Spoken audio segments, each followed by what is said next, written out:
voilà, des intérêts communs entre la politique, la science et la technique, qui font qu'il devient difficile de dire que la science est totalement neutre. Et à partir de là, il devient possible, à mon sens, de dire, après tout, pourquoi l'émotion ne serait pas permise, pourquoi une heuristique de la peur, ce que Jean-Pierre Dupuy appelle une heuristique de la peur, c'est-à-dire la peur comme conseillère, tout simplement, ne serait pas possible. Donc, l'idée ici, c'est de légitimer en fait des réactions, je dirais, moins scientifiques, et donc de légitimer des réactions, je dirais, démocratiques. Alors, se pose ici, pas autour des OGM, justement, la question de la démocratie, puisque il faut, se développent des réseaux citoyens susceptibles de contrecarrer justement l'attitude technoscientifique qui consiste à dire que les gens n'ont qu'une réaction émotive. Et donc vous allez avoir des réseaux.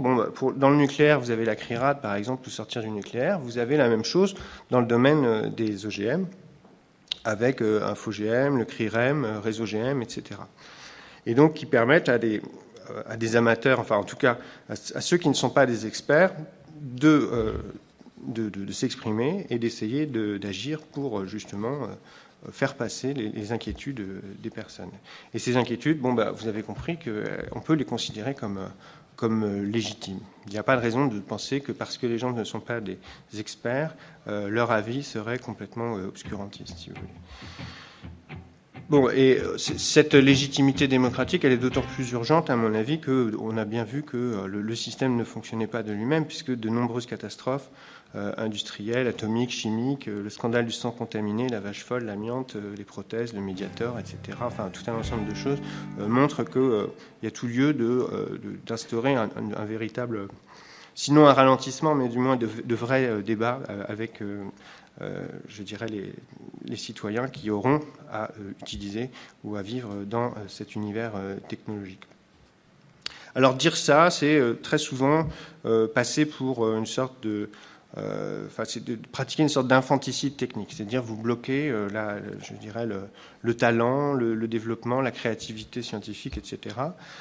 Je pense que c'est d'autres, comment dire, cette idée de devoir à tout prix tester n'est pas une idée nécessaire. C'est-à-dire qu'on peut envisager la culture. Ça nous ramène, si vous voulez, à une culture aujourd'hui qui serait une culture de la créativité purement scientifique, comme si on ne pouvait pas aussi développer d'autres formes de créativité qui seraient autres, scientifiques aussi, mais aussi poétiques, philosophiques, etc., pour dire qu'on ne stérilise pas la science dès lors qu'on s'oppose à certaines recherches, mais simplement on voudrait que l'énergie créative soit orientée vers d'autres choses qui ne soient pas nécessairement l'ingénierie, sans qu'on ait, je dirais, l'impression de stériliser une société.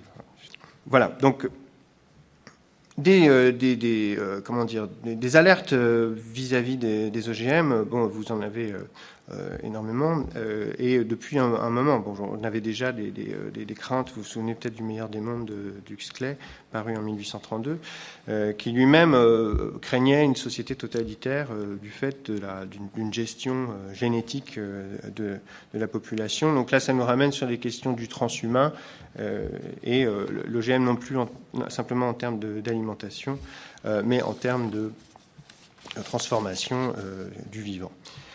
Ce qu'il faut bien comprendre, ce que je voudrais essayer de montrer ici, c'est que en fait, la manipulation d'un individu génétique n'est pas simplement une manipulation d'un individu, c'est la manipulation d'une espèce, c'est la manipulation d'un environnement et c'est la transformation d'une société tout entière.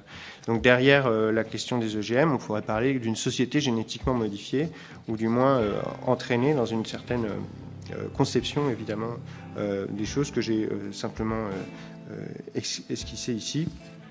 Et s'il y a monopole, s'il y a déficit démocratique, il faut peut-être réfléchir dans ce cas-là à ce que serait une société non OGM et peut-être montrer que, évidemment, ça reposerait sur une reformulation de la culture, de l'agriculture et des modes de l'indépendance aussi des territoires. Donc on pourrait développer des théories convivialistes, justement, où les gens pourraient se réapproprier les techniques Ce qui est redoutable ici aussi avec le monde OGM, c'est qu'il y a une destruction des techniques et des savoir-faire artisanaux dans l'agriculture qui ont mis des siècles à se constituer et qui sont rejetés et qui risquent de se perdre. Donc se développent aussi, notamment chez Vandana Shiva en Inde, des espèces d'îlots de protection. On essaie de protéger des graines, des savoir-faire, etc.